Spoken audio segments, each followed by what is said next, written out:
Welcome to Lawyer Up with HMC, where we unravel the complexities of legal battles, share insights into high-stakes litigation, and provide strategies for navigating the legal landscape.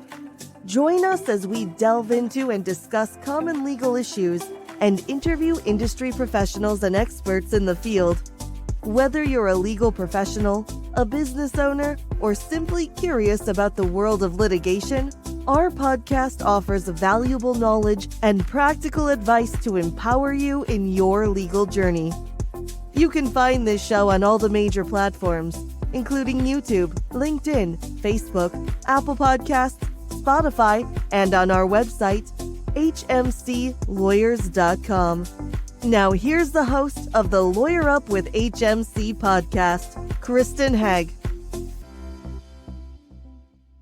Hey, welcome to another episode of Lawyer Up with HMC. I am your host, Kristen Hagg, and today we have a very fun topic. We will be discussing use of surveillance services in personal injury claims and personal injury defense litigation. And my esteemed expert guests today are Allison Lockhart. She's the National Account Manager for Xpera Investigations. And we also have Jody Johnston, a Senior Claims Adjuster with Northbridge Insurance Company. Good morning, ladies. Good morning. Good morning, Kristen. Before we get started, why don't each of you tell us a little bit more about yourself and your role with your respective companies? Jody, you can lead us off. Well, good morning. It's always difficult to talk about oneself. Well, I've been in the industry for over 25 years and in the casualty litigation side for over 20. So I've seen many a thing, heard many a story. I have a lot of variety on my desk, which is always lovely. Each file has different merits, different requirements. And, as an insurance adjuster, our job is to determine what direction the file will go, what it needs. So ultimately, once coverage is confirmed, our investigation is the most important part, and surveillance can form a very integral part of our investigation and our files. Nice. And Allison. So I've been with Xpera Risk Mitigation and Investigation for 13 years now.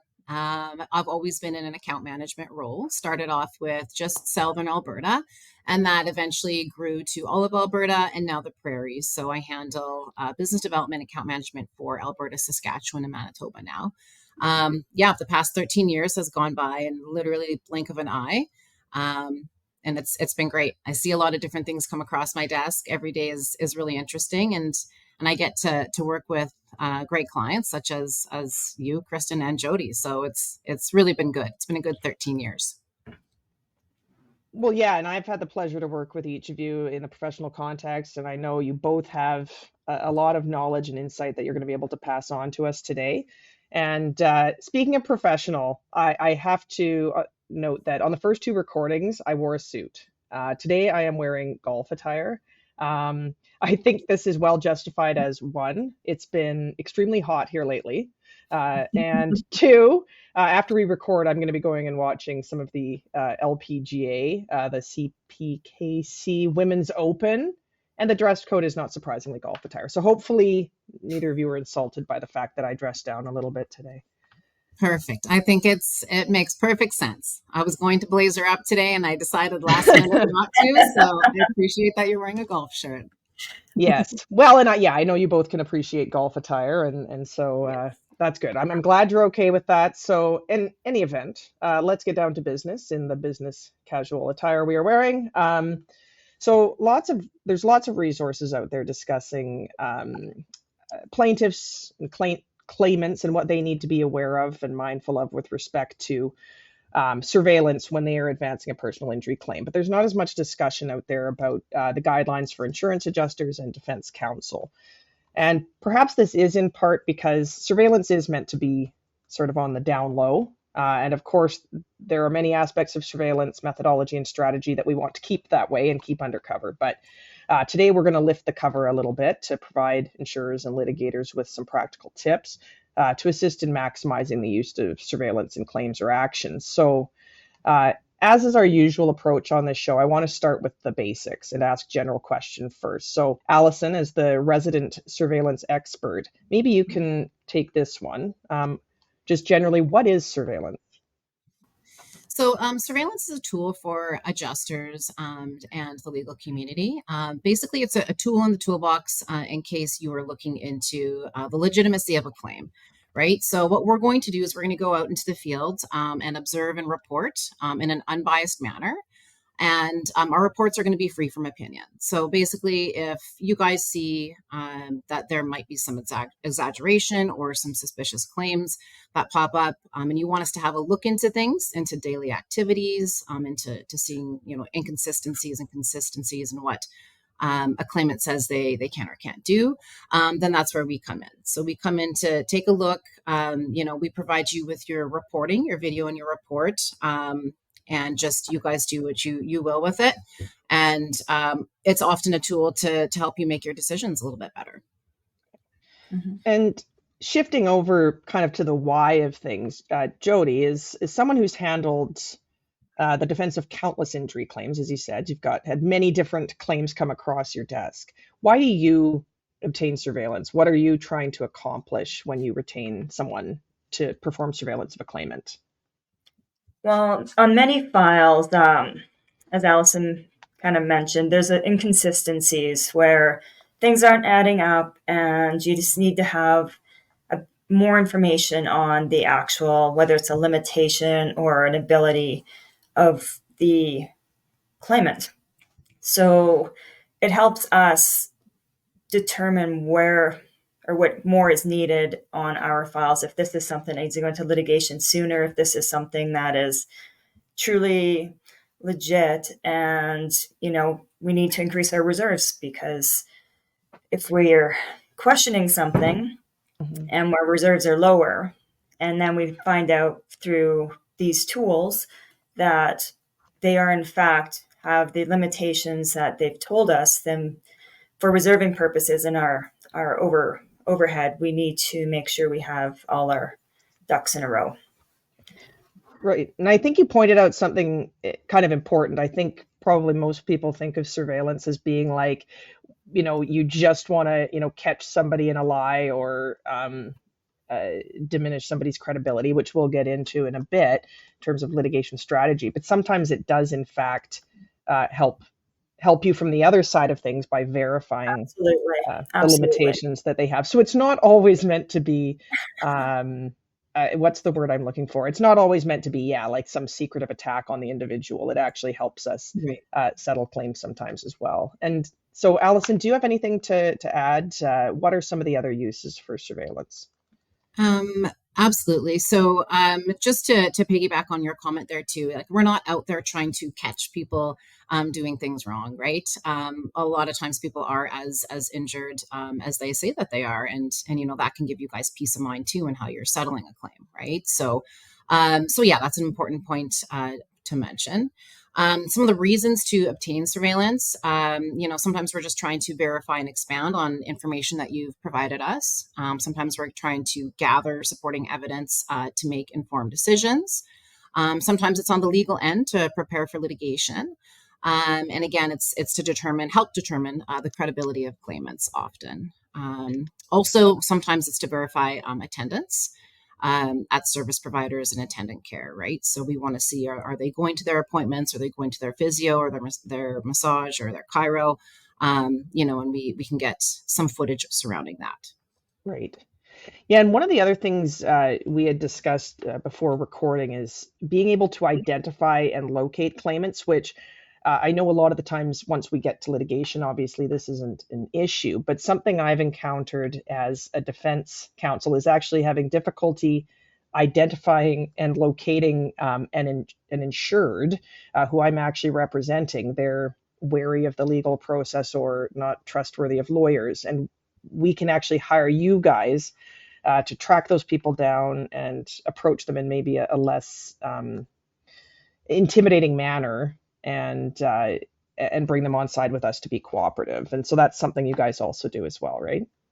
Absolutely. Yeah. So we can do locates, also known as skip traces, more so in the legal community. We can do that sometimes with very limited information too. So we can absolutely do locates, we can do social media investigation, and we can do surveillance. So there's often different components of investigation that come together in one investigation. We don't just use one method and one tool at a time. Right. And Jody, I'm actually curious, is that something you guys as insurance adjusters have issues with as well, is getting cooperation from the insured, or is that just more something that they kind of disappear on us once it gets into a lawyer's hands? They're afraid of us or something? No, sadly, we have the same issues, which again, that leads into a whole different other topic where, contracts and coverage and but yes, we do have that sometimes, and often it comes more to surface when it's with litigation, because now we need them for questioning and we need their evidence. So when they disappear on me, as I talk to them at the very beginning, and then we're dealing with everything, then all of a sudden litigation, and then they're like, don't want to deal with this anymore, and off they go. So Yeah. See ya. really, nothing against you, Kristen. No, well, that makes me feel a little bit better. I guess it's more the litigation that's intimidating, and that's entirely understandable. And I guess, and yeah, we might end up going way off into other topics, but I think this is a real good reason for maybe earlier on, when things are still with the insurance company, if somebody kind of goes MIA and it looks like it may be going to litigation, to hire and get a skip trace done so that we actually know where they are by the time it comes to us. Because sometimes it's been like another year and they're like, I thought this was resolved long ago and all this. But anyways, I digress. I think that you touch on a really important topic there, because that kind of makes you the beginning of the claim, having all your documentation, all the information, where the driver is, their address, their phone number, their email, having all that on file so that, like 2 years down the road when it is in litigation, they're easier to reach, or at least easier for Allison to find. Because if we only have a name, then it's a bit more of a search. Yeah, of course. And we'll obviously get into that. And I mean, we could actually, jump into that right now, I suppose, in terms of both the insured and in terms of the individual or the claimant on the other side of things. The information that you need to have in order to, maximize the results or make it easiest to locate people. What sort of things should insurance adjusters and lawyers be mindful of collecting for you? So really it comes down to the most information you can provide, obviously the better, right? So even if you're going through your file and there's things in there that you might think aren't pertinent, they actually could be. So, we're looking for obviously name, date of birth if possible. We can run a lot of different kinds of searches. And date of birth is super, super helpful. So date of birth, we want address or last known address if you have it. Phone numbers or even old phone numbers if you have it. We're also going to be looking at vehicle information. Like, do you have a police report that you can send to us? Then we can get some vehicle information as well. We're also looking for lifestyle, and we're looking for, do they have a spouse? Do they have children? Are there other people living in the home that we're going to have to determine who's who, right? So it really, the most amount of information, the better. Activities as well. So, if you know that they play soccer or they used to play soccer prior to the accident, they say that they can't now, any kind of activities, any kind of side businesses. So any information that you've gathered in that initial chat or interview with that claimant is super important to pass on to us if you can. Now, we realize that you're not going to have a lot of that information. Sometimes we get a lot of that, which is super helpful. And sometimes we just get a name and a date of birth, right? So not as helpful, but we'll take whatever we can get. And then what we're going to do is we're going to run through different searches and different techniques on the internet through open source intelligence. And we're going to see what we can develop further to the information that we've gathered from you. We're also going to be looking to make sure that, the information that you've provided to us is still current, right? Often when we see a surveillance file, it's 2.5 years after the data loss, right? So a lot of times we'll take the address that's provided to us, and we're going to do a locate. We're going to see if the claimant or subject, in our case, lives at that same address, or if there's been an address change. Because as we know, a lot can happen in 2.5 years. People change jobs, they get divorced, they get married, things like that. So yeah, we're going to look at whatever you can give us. It is super helpful. Again, we don't expect all of those things, but the more you have, the better. Yeah, and this will probably seem obvious to litigators, I guess, but and insurance adjusters as well. But sometimes I forget. I'm like, I have all their medical records, and usually, sometimes, yeah, you didn't know they had an address change, but lo and behold, there it is. Right. It's on there. Obviously, their date of birth would be on there as well. And very often they do speak to their general practitioners about, life circumstance changes of employer and things like that. So I think sometimes we don't always think to note those things on our file, and maybe we forget about them, but it's just reminding us of the important things that we need to be keeping track of. So For sure. One other thing I think would be very helpful for Allison is when a file comes to us adjusters and we're getting statements from the claimants who are not represented yet, getting a photo of their driver's license. So you have a picture of them. Yeah. Right. That's right. Makes it a lot easier. But Yes, can't always do huge. that. Mm-hmm. Absolutely. Yeah, that's a huge one. If you have a photo of their driver's license and any picture of them at all, that's super helpful for us. That can speed up our process. Yeah. Well, actually, yeah, that makes me think I had a file not too long ago where it had been referred for surveillance. And yeah, it turned out that they were following somebody for 2 days, but it was like a different adult female or whatever from the home. So yeah, it's obviously these little details can make all the difference in terms of maximizing your results. So for sure. And I think this is kind of a fun topic, the when to utilize surveillance. And although each of us are in different roles, we all use kind of the same terminology around this, looking for red flags. And these are other things we want to make note of as we're reviewing things that should signal to you that you ought to be getting surveillance. So, Allison, what are some of the red flags that we should be looking for on files? So typically the ones that we see that, adjusters and lawyers are typically referring surveillance files to us are, and it's good to note out too, that it's not just one red flag. Just because you have one of these doesn't necessarily mean that there's a fraudulent component to this claim, right? You kind of want to look for them in clusters. So if you have a couple, 2 or 3, then, that's usually a really good indicator that you might need to go ahead and do surveillance. But even that being said, if you have a whole bunch of red flags, that still doesn't necessarily mean that it's a fraudulent claim, right? So, Right. Anyways, things that we're looking out for often is if a claimant is super knowledgeable about insurance terminology, then that's kind of a red flag for most people. If they're using acronyms and they understand how you're speaking and they're speaking your language back to you, the general public doesn't usually have that much knowledge about the insurance industry. So that can often be a red flag, meaning they've done this before, or maybe they previously have worked in the industry and they kind of know how to go about getting what they want, right?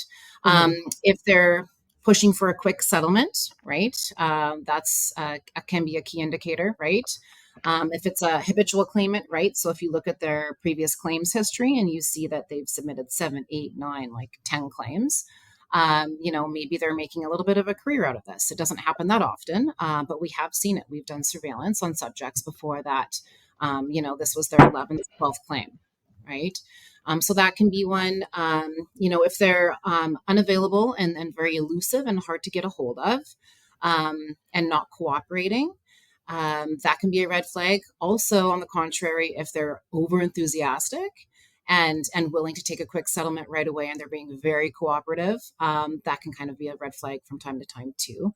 If there's been any indicators of financial distress, maybe they lost their job, maybe there's a recent marital breakdown, things like that, where they may need to get some cash as quickly as possible, right? Big life changes like that.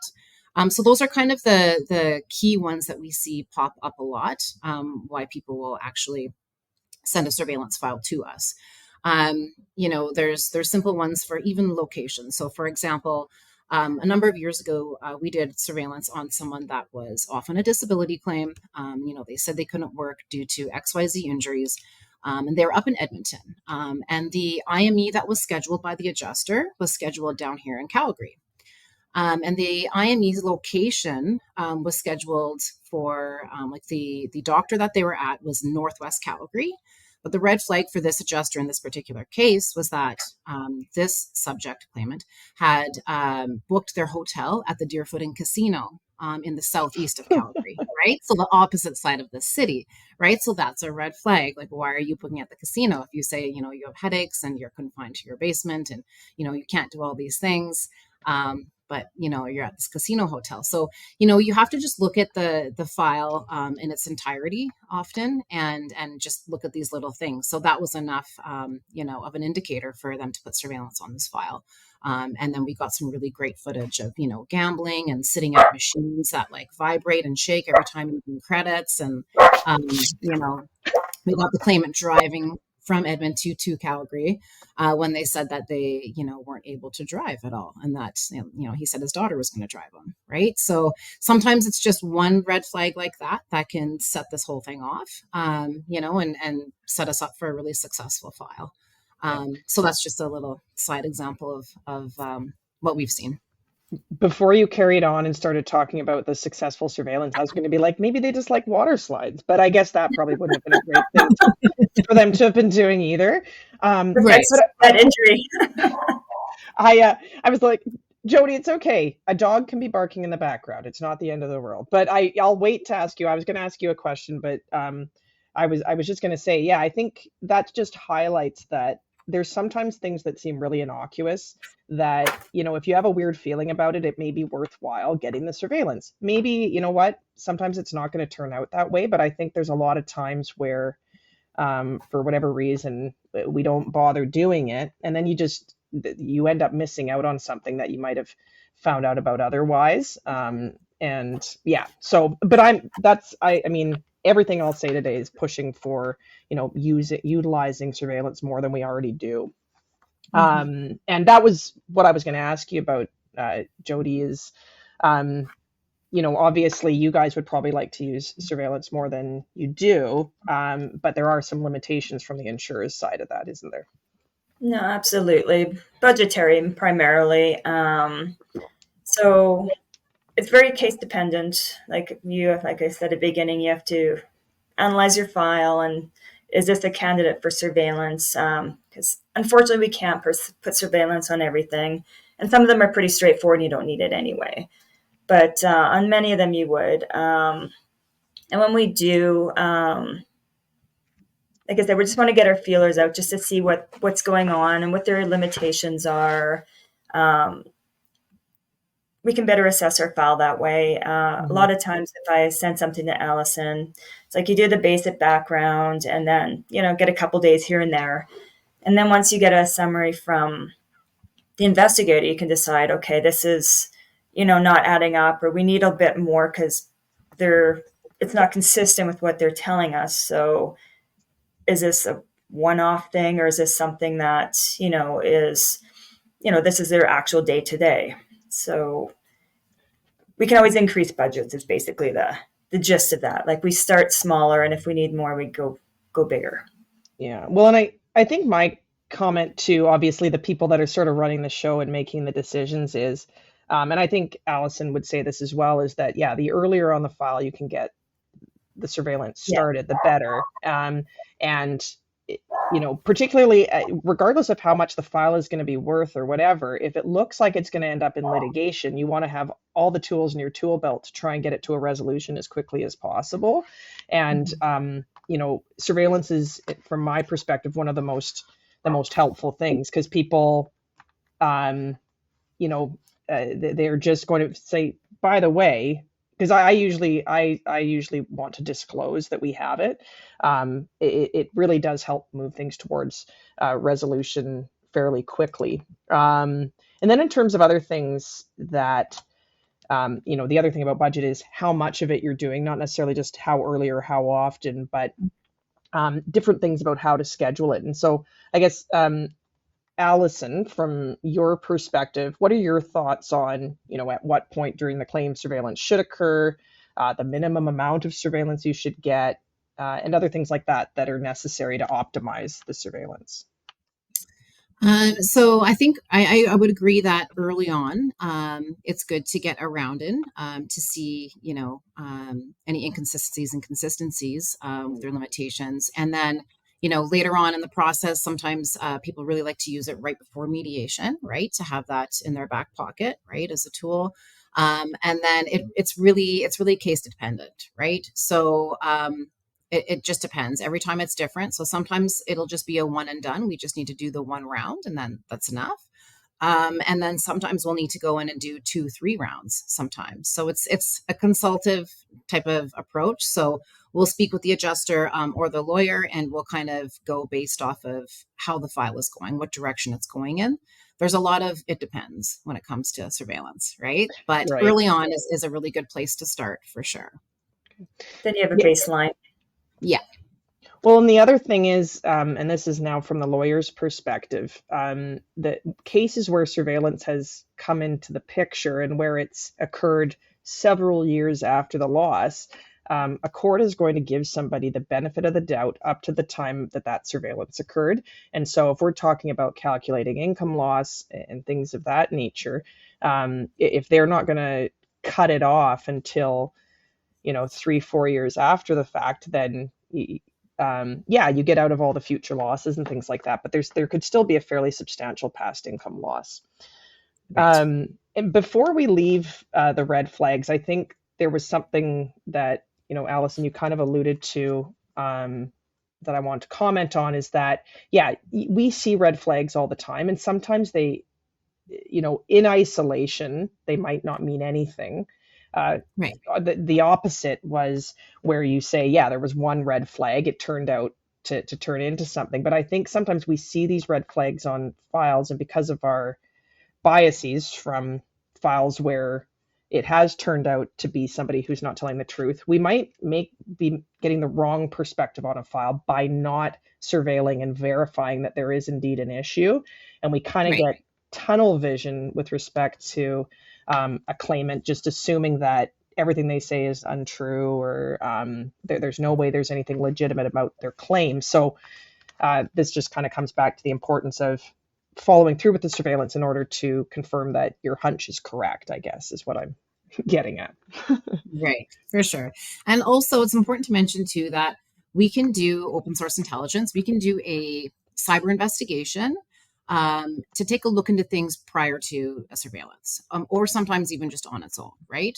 Mm-hmm. So sometimes people will think like, okay, there's a couple of red flags here. I'm not really sure if I should do surveillance or not. And if they're in that usually like 18 to 35-year-old age range, then sometimes it's a good idea to take a look in on social media and just see what we can uncover. Sometimes we'll uncover a whole bunch of information and be like, okay, this is actually really pertinent. We need to move forward with surveillance, and that's what we would recommend. Sometimes we get enough stuff that actually all we needed to do was the online investigation, and that should be enough for you, right? So that's another important tool as well. It's not just the video surveillance piece that's super important with investigations. It's the open source intelligence piece too, because so many people are posting so much content online every single day. That's the way of the world, right? So it's kind of important to take a look at that as well. I'll also mention with that, at the beginning of any surveillance, we're going to do some pre-surveillance, which is some cyber research as well, right? So the beginning of every file that we get for you, from you, we're going to take a look at it. We're going to try and verify that the information you've provided to us is current and it's correct and up to date. And then we're also going to see if we can gain other information with the searches that we do, right? So that will make more of a successful surveillance file. But it can absolutely be done on its own as well. As a standalone. Right. And I want to point this out because maybe I'm just not very street smart, but I used to see this OSINT on files all the time. And I was like, what does that mean? So for those of us that might be like me, not as street smart, if there is OSINT, yes, that's short form for open source intelligence. Yes? Correct. Okay. Yes. Yes. Okay. Yeah, no, I like that it sounds so official instead of just like, Facebook search or whatever, which we because sometimes it's so much more. Well, and that's what I wanted to ask you a little bit about, because I think a lot of people are like, well, I can do my own online searches. And frankly, we just don't know as much about the web or the internet, particularly us people that are like elder millennials and older.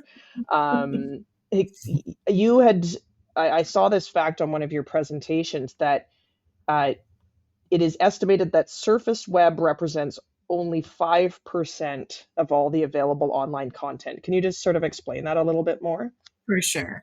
So the internet is basically like an onion, right? So you have your surface web, your deep web, and your dark web. So about 5% of everything is actually indexed on Google.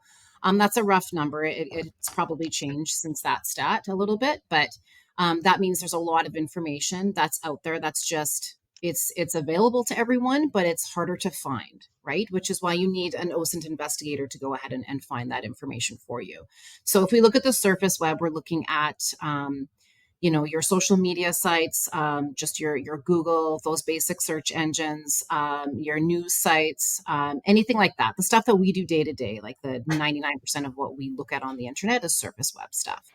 The next layer you're looking at is the deep web. Deep web has some government information, some records that are on there, some financial information. It's just like a little bit of a deeper dive. It's another piece of the onion. And then you have your dark web, which is obviously more like where the criminals spend their time, right? So we are not accessing the dark web. Do we have the software, the technology to do so? Absolutely. Could we do that if we needed to help out with a criminal investigation? For sure. But that's not something we ever need to do for insurance industry stuff, right? So we're not touching that at all. So we're looking at surface web and dark web. Not dark web, deep web. And what we're doing is our investigators are specifically, like our OSINT investigators just do OSINT investigation. So, that's a different investigator than your surveillance investigator or your SIU investigator, right? So these people are highly trained. They have the proper software on their computers. They have ghost anonymizers on their computers as well. So they're not leaving a footprint behind. And that's probably the most important piece to point out in this when it comes to OSINT. The pitfalls of doing self-serve, doing your own OSINT, there's a lot of them, right? So you want to make sure that you're not just out there Googling and looking at your claimants and seeing where they are and going onto different sites, because everywhere we go on the internet, we leave a footprint behind, right? So you also have to make sure that when you're capturing evidence, if anything goes to court, it has to be documented properly, right? So you need to have a PI company go ahead and do that in a proper way. So everything's time, date stamped and collected, so that it won't get tossed in court, right? If an insurance adjuster just goes and takes screenshots of, Facebook and whatever they find online, and then they try to put that forward, it's going to get tossed out, right? So there's the evidence capture piece. There's the fact that if you're doing it on your own without proper software, you could be discovered, just basic things like if I was to go on Facebook and put in like Jody's name, I go Jody Johnston, and we don't have any mutual friends or anything, and I've just even so much as looked at her profile, I'm going to start showing up on her people you may know, right? So if I'm Jody's insurance adjuster, right, and she's my claimant, and she sees me pop up on the people that she may know, she's going to know that like I've been poking around trying to see what she's all about, what she's up to, right? So those things are important to point out. It's always good to have an investigation company do that properly for you, so that you're not going to slip and fall on that, so that's actually usable in court. Yeah, I think that's a really important point. And again, just to start gathering that stuff early, before somebody gets a lawyer who tells them to get those pictures off the internet and then they're gone. To have them documented properly early on, leaving even aside the fact that, we don't know what we're doing, the footprint thing. Like I know one time I had somebody that a self-represented litigant I was dealing with was looking me up on LinkedIn. And then I learned at that time that if I can see who's looking at my page on LinkedIn, anyone else I'm looking up on there would be able to see. And I think we need to avoid inserting ourselves into the investigation and leave it to the professionals as much as possible. So Absolutely. And like I said, like online evidence can be discounted by the courts if you're unable to articulate exactly every keystroke how you found that information. Okay. So it's something that should be kind of left to the investigator for sure. I And do have a question for you, Allison. hey, I'm the host. Okay, fine. Just for clarification, like with the social media accounts, a lot of them are marked private. Correct. So public ones anyone can look at, but when they're private, do your investigators, are they able to access stuff like that? If it's Yeah. private, and there's just no way around it. Yeah. So we can't send someone a friend request, and we can't do anything like that. That's a breach of privacy. Yeah. That's kind of seen as the same thing as like, if I'm doing surveillance and I'm videoing you out front of your house and you're in your front window and you walk by, right? Or let's say you're doing an exercise class, right? I can video that because that's to the public. Everyone can see that. What I can't do is like climb on a fence or climb up a tree to get a better shot of that, right? So it's the same thing. Like, so that's how it works out in the world. And then when it comes to online, same thing. We can't go and send a friend request to anyone. We can only develop like capture evidence that's viewable to the general public. That being said, like, sometimes the claimant will be completely blocked off. Their stuff is all private and we can't see anything. That's why it's really important for us to have more information in terms of like family and friends, right? If sometimes they have a spouse, well, sometimes we can see things through that avenue, right? So some things lead to other things, and not to sound too elusive, but it's important for you to send in as much information as possible, because the littlest thing could lead to something completely different. So are you saying you can't befriend somebody and convince them to get into skydiving or anything like Correct. that? Okay. Correct. That's like a little entrapment. A little bit of entrapment, yeah. Definitely not. Well, Jody, are you guys like using OSINT investigations on your files much? We do some. We do have our SIU department can do some level of that. I'm not sure if Right. it's similar to what Allison's team can do. Allison's can probably go a little deeper than our internal can. So yeah, we do, not on lots, but again, if there's those little inconsistencies, or if someone says they were really, really active, but all these sports and now I can't go for a walk. Mm-hmm. And it wasn't a serious accident. This just doesn't make sense. So you kind of want to put the puzzle together and see why. Right. So we do some, but again, that's just like the surface that leads into more of a physical surveillance. Mm-hmm. Right. Yeah. Again, I'd get in front of your people and convince them, especially if you have internal SIU people, like do it on almost any file that looks like it's going to go to litigation. And I guess sometimes you don't know that super early, but it's just so nice. I'm so excited when I get a file that already has surveillance on it. I'm just like, yes, even if it's not great, it's there, it makes me feel comfortable. I don't know. And you can get another round and see if it's consistent with what was before. And so it's really good to have it early. I agree.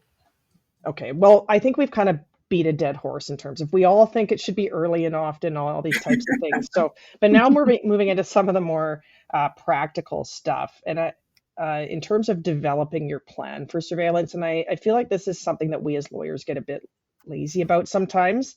It's like, we should get surveillance. And then we say to our assistant, contact whoever and let's get surveillance. But we should really be thinking about what it is we want to achieve on a bit of a more, deeper level. And so, Allison, what are some of the things litigators and adjusters ought to be thinking about once we make the decision to conduct surveillance? Sure. So what you guys want to think about, what we're going to think about as well while we're developing the plan is, vocational versus avocational activities. What exactly are you looking for? Last known work schedules, daytime versus nighttime. If it's a 65-year-old woman, you might not be doing much for evening time surveillance, right? We're going to start earlier in the morning for sure. You're looking at weekend versus weekday. Again, depends on the demographic, right? You're going to kind of tailor things based off of the information that we already know about them, what we have. You're going to think about their age. You're going to look at their activities and their hobbies outside of work. You're going to look at the social media leads. If we've already done the OSINT piece, like we're going to take a look at that and see if that leads us in another direction. And then there's like consecutive days versus sporadic days. That's an important point to point out. Often we'll have people come to us and say, can you do a Monday and a Wednesday and a Friday, right? Just sporadic days. We're typically going to say, no, we don't prefer to do that. Consecutive days is usually your best approach. Because you're going to get a few consecutive days in a row and a better idea of what they're actually up to and what their limitations are. If you do sporadic days, they can kind of give the whole like good day, bad day scenario excuse a little bit more, right? We will look at doing sporadic days if we're aware that they have like physio on Monday, Wednesday, Friday. Then sure, we might do Monday, Wednesday, Friday to see what they're doing around that appointment time, right? Mm-hmm. So generally speaking, most of the time we're going to be looking at consecutive days, and we'll discuss that with you. We're going to look at different challenges and stuff like city versus rural. We're going to look at the season, what they could be doing. So, if it's winter time and there's just been a huge snowfall, that's a really good time for us to do surveillance, like first thing in the morning. We're usually going to start in the morning anyways.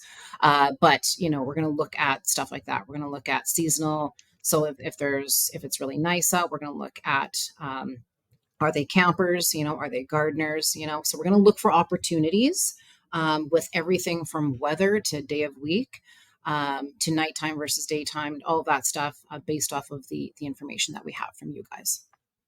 Right. And I know that this has big implications for litigators in terms of the things to think about with questioning. But I mean, Jody, you guys do recorded statements with claimants early on files where they're prepared to do that, and are your minds turned to asking them about some of those activities and things that they might be doing? Yeah, definitely. In a statement, we would want to cover off all their pre-existing, what their recreational pursuits were, if any prior, sports injuries or anything that was aggravated. So we do want to cover all that off as much as you can in a statement. Sometimes things are missed and you're looking at the statement down the road going, oh, geez, they should have forgot this, and this. So yeah, it should be all covered off in the statement, whether it's recorded or written. Right. As we've always said, Allison says, as much information as you can from where they were to what they're doing now, their housekeeping, what they're able to do, what they're not able to do. Like some people per se, they don't do anything around the house because their wife does it. But then after an accident, they're like, oh, I can't vacuum, I can't do laundry. I'm like, well, you didn't do it before. Well, and you make a good point. I mean, these are relevant material questions that we need to ask for the purposes of assessing their non-pecuniary loss of enjoyment, their loss of housekeeping capacity. Absolutely. It all plays in. Their earnings. And so it's not like we don't need to gather this information anyways, but I think this does, particularly, this is more on the litigation side. Once you get people testifying under oath, to really getting into some detailed things about what they can and can't do, because people have a tendency to exaggerate. And the more they're prepared to exaggerate, the easier it is to find something that will diminish their credibility on some of these things. And the fact of the matter is, they may be in pain and they may be limited, but you don't need to convince me that you can't do anything. But sometimes people will say that. They're like, I don't leave my house, I do nothing. And the more extreme those types of statements, I think when that comes up in questioning, that to me is a huge signal to go ahead and get surveillance, because I'm not going to, if somebody is honest with me and just says, yeah, I'm carrying on with my life, like I'm not fully disabled, but I'm in pain, things like that, that makes it a lot harder to, get after somebody. So anyways, I digressed on that. But now, Jody, your dog. No. He's on duty, what can I say? Since we're talking about things people can and can't do, Allison, I have a question for you about whether or not surveillance could be used on a claim when a subject is claiming that they have mental health issues as opposed to physical issues. Absolutely. So we do get that question a fair bit, and we do see a lot of people hold back on doing surveillance when that's the main issue. But I think it's important to remember that if someone says that they can't do something, regardless of anything, whether it's mental health or whether it's a physical issue, they said they can't do it. So it doesn't make a difference if they say it's mental or physical. If they've said to you when you've questioned them that they can't do XYZ, they can't go to the gym and they can't do their cleaning and their yard work or anything like that. And then we happen to get evidence and capture some video of them doing that. And that was not truthful, right? So I think people get kind of stuck in the weeds on that and think that, well, if it's mental health, you can't see it, right? Well, you can see it though if they're saying that they can't do something and then they're doing it. So yeah, just comes back to, again, what people are saying they can and can't do, regardless of the reason for it, right? Yeah, for sure. Yeah. I have another question for you, Allison. I'm gonna have to hire you on. Okay. Yeah. Well, it's the when you, for example, you and I talked about this before, but jump-ins. When there's been an accident, there's jump-ins. We have no information or very little information on who these people are, where they came from, and where I'm sitting, I'm like, what do I do with this? I don't even know where to begin. Right. Because I can't give you much to go on. But is there any options when things like that happen? So there's different tools that you could use. The first one that comes to mind really is to do crash data retrieval, right? So we don't do CDR anymore. There's lots of engineering firms that do it. I believe our sister company, Perio Engineering, actually offers that service. But what you can do is you can do a CDR and pull the black box on it and get the information from it. That at least is going to tell you all the information. So if there in fact was a passenger in the passenger seat, if seatbelts were on, how big of an impact it was, so you can collect a whole bunch of data from that. Like I said, we can't do it, but that's kind of your first go-to. And then further to that, if you wanted to add an SIU component, so sometimes your in-house special investigations unit will do the interviewing and the statement taking, and they'll try to piece things together overtly, right? And we can step in and do that as well. So we do have an SIU division. Some insurance companies don't even have SIU Western Canada, so we step in and we do those files for them. And then sometimes it's kind of, we just get the odd assignment here and there. But what we could do is go in and we could do some interviewing, some statement taking, and see if we can uncover anything. We could do neighborhood canvassing to see if there's any video evidence, right? Depends on where this accident occurred. If there's a lot of commercial places around, there might be footage. If there's residential, like homes around, there could be footage of it as well. So our SIU investigators can take a look at that from that angle of it as well. Thank you. And we really have been focused on, because the personal injury litigation stuff is that sort of where Jody and I are. But what other types of litigation do you guys get involved in?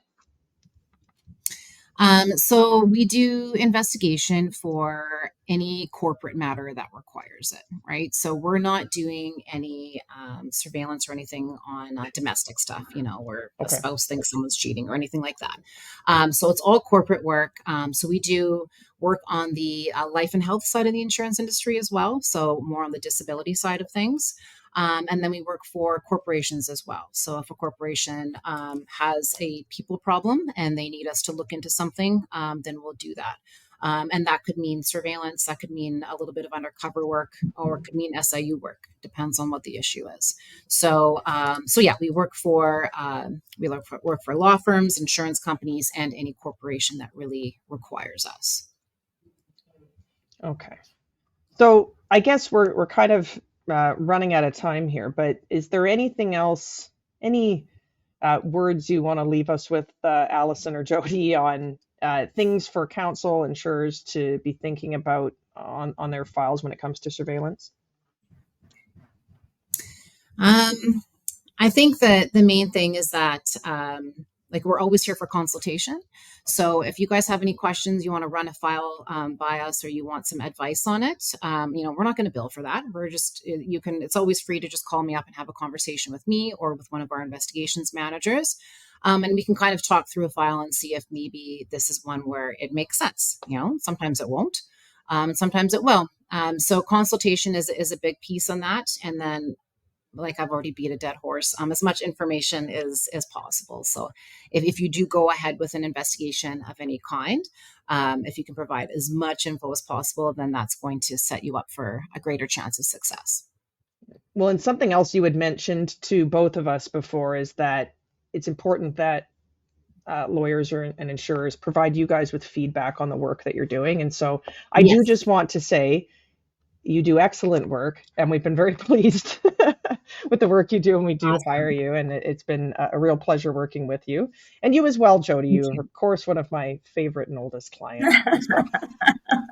Not oldest. I mean, longest. It's kind of accurate. I've been working with you for the longest time. I meant, yeesh. I'm just getting myself into trouble today. It's almost time to hit the golf course, though. Yeah, no, I think it is time for that as well. And we get to golf together next week, which I'm very excited about. So looking forward to that. Can't wait. Yeah. So, well, thanks again to both of you for being on here. It's been a really fun time and lots of interesting topics to get through. But that's all our time for today. So thanks to our listeners for tuning in, and we will see you next time. Thanks for having us. Thanks so much, Kristen. You've been tuning into the Lawyer Up with HMC podcast with your host, Kristen Hagg. You can find this show on all the major platforms, including YouTube, LinkedIn, Facebook, Apple Podcasts, Spotify, and on our website, hmclawyers.com. Thank you for your positive reviews, comments, questions, and for sharing this show with others.